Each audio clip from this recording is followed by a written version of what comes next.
पंथ के बारे में कुछ बताइए। कबीर पंथ बहुत ही पुराना पंथ है। मान के चलो आज से 600 साल पहले कबीर साहब आए थे। ये तो कलयुग की बात है कि वो 600 साल पहले आए थे, लेकिन कबीर साहब जो हैं वो चारों युगों में आते हैं। वो शुरू से ही आते हैं। जब से उन्होंने देखा कि ये जीव इस जन्म मरण के चक्कर में फंस गया है, वो उनको बचाने के लिए हमेशा से ही आते हैं। लेकिन हम जिस कबीर को जानते हैं, आप जिस कबीर को जानते हैं, वो आप 600 साल पहले ही देख सकते हैं कि हाँ, बनारस में कोई कबीर साहब आए थे। लेकिन हम उनकी महिमा जानते हैं कि वो क्या चीज़ हैं, वो कौन सी शक्ति हैं जो हम जीवों को बचाने के लिए हर युगों में आते हैं। सतयुग में सत्सुकृत नाम से आते हैं, द्वापर में करुणामय नाम से आते हैं, त्रेता में मुनिंद्र नाम से आते हैं और कलयुग में कबीर नाम से आते हैं। ये हम मानते हैं, हम जानते हैं, लेकिन दुनिया इसको नहीं मानती। इससे हमें फर्क भी नहीं पड़ता कि दुनिया इसको मानती है कि नहीं मानती है, क्योंकि हमारा काम कबीर साहब को मनवाना नहीं है। हमारा काम कबीर साहब को जनवाना है कि दुनिया उनको जाने कि वो कौन है और उनका क्या सिद्धांत है। इससे कोई फर्क नहीं पड़ता कि आप कबीर साहब को परमात्मा मानते हो कि नहीं मानते हो। वो ये भी नहीं बोलने आए थे, ये भी नहीं बताने आए थे कि मैं परमात्मा हूं या क्या हूं। वो तो अपने आप को दासों का दास बोल के गए। वो तो कहते हैं कि मैं हूं दास दासन का दासा और अगम अगोचर हमरे पासा। जो वो चीज बताने आते हैं उसका पूरा भेद इस समाज को बता के जाते हैं। वो ये नहीं चाहते कि लोग मेरी पूजा करें, मेरी अर्चना करें, मेरी मूर्तियां बनाएं, देसी घी के दिए जलाएं। ये पाखंडवाद तो कबीर साहब खत्म करने आए थे, लेकिन गलत दिशा निर्देश के कारण आज कबीर पंथी स्वयं कबीर साहब की मूर्तियां बना के बैठे हैं, कबीर साहब की फोटो कैलेंडर बना के बैठे हैं और उनको आरतियां गाते हैं। जबकि कबीर साहब ने तो खुद मना किया कि जड़ की पूजा मत करो भाई। जड़ तो बोल भी नहीं सकता, जड़ तो खा भी नहीं सकता। कबीर साहब की मूर्तियों में भोग लगाते हैं, पत्थर की मूर्ति को भोग लगाते हैं। क्या कबीर साहब ने कभी उस भोग को ग्रहण किया है? एक चींटी आके उस भोग को ग्रहण कर लेती है, लेकिन कबीर साहब की मूर्ति उसको ग्रहण नहीं करती, क्योंकि कबीर साहब तो जब इस दुनिया में थे वो तो तब भी कुछ नहीं खाते थे, तो उनकी मूर्ति क्या खाएगी? जबकि कबीरपंथी ये भली बात जानते हैं और दोहा भी बोलते हैं, पानी से पैदा नहीं श्वासा नहीं शरीर और कुछ आहार करते नहीं वाको नाम कबीर। ये दोहा खुद बोल के और उसके बाद खुद ही कबीर साहब को भोग भी लगवाते हैं। किस अंधविश्वास में ये डूब गए हैं ये जितने भी नकली कबीरपंथी हैं। क्योंकि नकली इसलिए कहा जा रहा है क्योंकि इनका ज्ञान नकली है। कबीरपंथी तो ये असली ही हैं, क्योंकि कबीर साहब की महिमा गाते हैं, लेकिन कबीर साहब के बताए मार्ग पे नहीं चलते, इसलिए ये नकली कबीरपंथी हैं। ये नाम के कबीरपंथी हैं, ये किसी काम के कबीरपंथी नहीं हैं। जो बोला है उसको अच्छी तरह समझना है। कबीर साहब ने क्या बोला कि पाथर पूजे हरि मिले और तो मैं पूजू पहाड़, और ताते वो चाकी भली जो पीस खाए संसार। उस पत्थर से जिसको हम पूज रहे हैं उससे लाख गुना अच्छा है कि हम उस पत्थर को पूजें जिससे हम आटा पीसते हैं और हमारे बच्चे उस पत्थर के द्वारा रोटी प्राप्त करते हैं, आटा प्राप्त करते हैं। उस पत्थर को बलिहार जाते हैं। कबीर साहब कहते हैं मैं तो उस पत्थर को बलिहार जाता हूं जो एक परिवार को पालता है, ना कि मैं उस पत्थर की साधना करता हूं, उस पत्थर को भगवान मानता हूं जो अपने मुंह पे लगा हुआ भोग भी ग्रहण नहीं कर सकते। वो भी सूख के टुकड़े नीचे गिर जाते हैं, कोई नहीं खाता उसको। मैं तो हैरान हूं कि चलो आज तक हम पत्थरों की पूजा करते थे, हमारा समाज ऐसा था, लेकिन इतना हैरान हूं कि अब यही प्रथा गुरुओं ने भी चला दी है।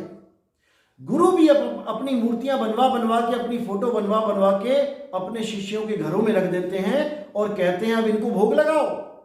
अब एक गुरु जो जीवित गुरु है उसकी फोटो भी लगा दी है साथ में, अब लोग उसको भी भोग लगा रहे हैं। जो गुरु चले गए उनको तो भोग लगा ही रहे थे, जीवित गुरु की भी फोटो लगा के भोग लगा रहे हैं। तो मैं उनसे यही कहना चाहूंगा कि अपने गुरु को असल में खाना जो मिलता है उसको बंद कर दो और सारा समाज जितने भी शिष्य हैं वो अपने जीवित गुरु के फोटो को भोग लगाना शुरू करो। बढ़िया बढ़िया खाने का भोग लगाओ, लेकिन उनको असल में कुछ मत खाने दो, क्योंकि इतना भोग लग ही रहा है, खाना तो मिल ही रहा है उनको।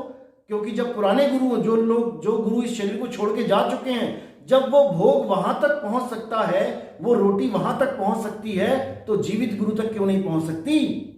जीवित गुरु तो आपको फोन करके बता भी सकता है कि हाँ बेटा, आज तुमने जलेबी चढ़ाई थी, मेरे तक पहुंच गई है, बहुत मीठी थी। क्या कोई गुरु कर सकता है ऐसा? कोई नहीं कर सकता, क्योंकि उनको पता है कि हमें असली खाना खाना पड़ेगा। ये फोटो में भोग लगाने से ना तो किसी का पेट भरा है और ना भरेगा। इसलिए इस पाखंडवाद को हमें खत्म कर देना चाहिए और हमें जीवित गुरु को असली भोग लगवाना चाहिए। हमें उनको असली में थाली खिलानी चाहिए भोजन की, ना कि उनकी फोटो को भोग लगाना चाहिए। ये सब अंधविश्वास है, ये कोरा अंधविश्वास है। कबीर पंथ इसका खंडन करता है। कबीर पंथ में बहुत सी गुरु हैं और बहुत सी गद्दियां हैं, इसके बारे में हमें कुछ बताइए। कबीर पंथ में बहुत से गुरु हैं, इसमें कोई शक नहीं है। और जब से हमारे सत्संग यूट्यूब पे चैनल पे स्टार्ट हो गए हैं, तब से पता नहीं कहां से कौन कौन से कबीर पंथी निकल के बाहर आ रहे हैं और सार शब्द चीखना चिल्लाना शुरू कर दिया है। जबकि इनको सार शब्द की ABCD भी नहीं पता, क्योंकि अगर इनको सार शब्द के बारे में कुछ पता होता तो ये आज ना निकलते गुफाओं में से, ये बहुत पहले बहुत बड़ा प्रचार कर चुके होते। लेकिन जैसा कबीर साहब ने अपनी वाणियों में बोला है कि एक ऐसा पंथ चलेगा जो सारे समाज को, जो सारे धर्मों को, जो सारे विश्व को एक झंडे के नीचे लाके खड़ा कर देगा, वही असली कबीर पंथ होगा।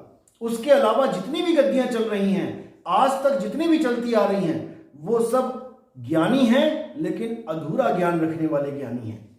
उनको हम पूर्ण ज्ञानी नहीं कह सकते, उनको हम पूर्ण कबीरपंथी नहीं कह सकते, क्योंकि वो कहीं ना कहीं इन्हीं जाप अजपा और अनहद का प्रचार करते हैं। सार शब्द का ज्ञान उनके पंथों में लोप हो चुका है। इसलिए कबीर साहब ने पहले इन सारे गुरुओं को सामने आने दिया, मैदान में आने दिया, इनके द्वारा पुस्तकों को छपवाया, सारा ज्ञान उन पुस्तकों में रखा गया और सबसे लास्ट में इस पंथ को उजागर किया ताकि कोई भी गुरु अपने ज्ञान को बदल ना सके। लेकिन मुझे दुख के साथ कहना पड़ रहा है कि ये जो YouTube पे गुरु बैठे हुए हैं, जो 2018 से पहले कुछ और बोलते थे, लेकिन हमारे सत्संग सुन सुन के अब इनकी भाषा ही बदल गई है। अब इनका कोई सत्संग बिना सार शब्द के, बिना नी अक्षर के, बिना नी शब्द के होता ही नहीं है। जबकि विवेकी हंस खूब जानते हैं, जो 2018 से पहले इन लोग के सत्संग सुनते हैं, वो हैरान हो जाते हैं कि ये कैसे गिरगिट की तरह रंग बदलते हैं। ये पहले क्या बातें करते थे, ये पहले मंत्रों की बातें करते थे, ये पहले मंत्रों की साधना देते थे, और आज ये अपने सत्संगों में कहते हैं कि कबीर साहब का सच्चा नाम मंत्रों में नहीं आता, कबीर साहब का सच्चा नाम 52 अक्षरों में नहीं आता। ये सब हमारी नकल करते हैं, लेकिन इनको शायद ये नहीं पता कि जनता जाग चुकी है, जनता सत्य का निर्णय करना जानती है, और जिस दिन ये जनता जाग गई, फिर आप इनको मूर्ख नहीं बना सकते। फिर ये जागरूक हैं, ये परमात्मा के हंस हैं। और हंस क्या करता है आपको खूब पता है। हंस सत्य और असत्य का निबेड़ा करता है, नीर खीर का निबेड़ा कर देता है, और उसके बाद वो नकली को छोड़ देता है और असली के साथ जाके मिल जाता है।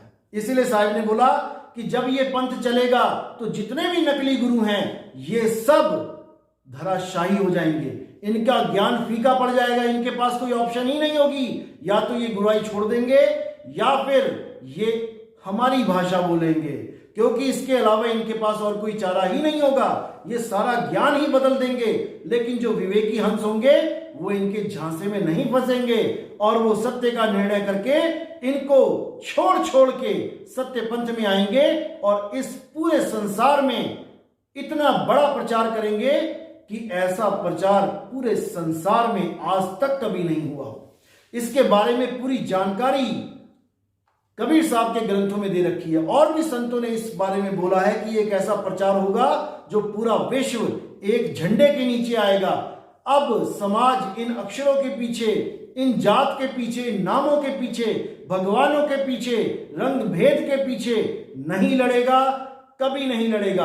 अब सब में प्रेम होगा, एक परमात्मा की भक्ति होगी और उस एक परमात्मा की ही चाह होगी। इसके अलावा कोई भी गुरु किसी भी जीव को अगर भ्रमित करने की कोशिश करेगा तो फिर समाज उसका बहिष्कार करेगा। इसलिए अब इन गुरुओं के पास और कोई चारा ही नहीं बचा है कि नितिन दास के सत्संग कॉपी करने के सिवा। जिसको देखो वो नी अक्षर, वो नी शब्द, निज नाम की बातें कर रहा है, और 2018 से पहले इन शब्दों के बारे में कोई जानता ही नहीं था। सबूत के लिए आप उन्हीं गुरुओं के 2018 से पहले के चैनल पे सत्संग सुनिए। और जितने भी ये नए आए हैं, ये तो वैसे ही 2018 के बाद आए हैं, हमारे सत्संग सुनने के बाद आए हैं। लेकिन अब समाज जाग चुका है, अब इन नकली कबीरपंथियों के झांसे में कोई नहीं आएगा। 50 साल से जो कबीर पंथ में थे, जो अन्य पंथों में थे, वो हंस जाग गए हैं और लाखों जीवों को जगा भी रहे हैं। एक समय ऐसा आने वाला है जब पूरे विश्व में कबीर साहिब के नाम का डंका बजेगा और सत्य नाम का झंडा होगा। साहिब बंद की।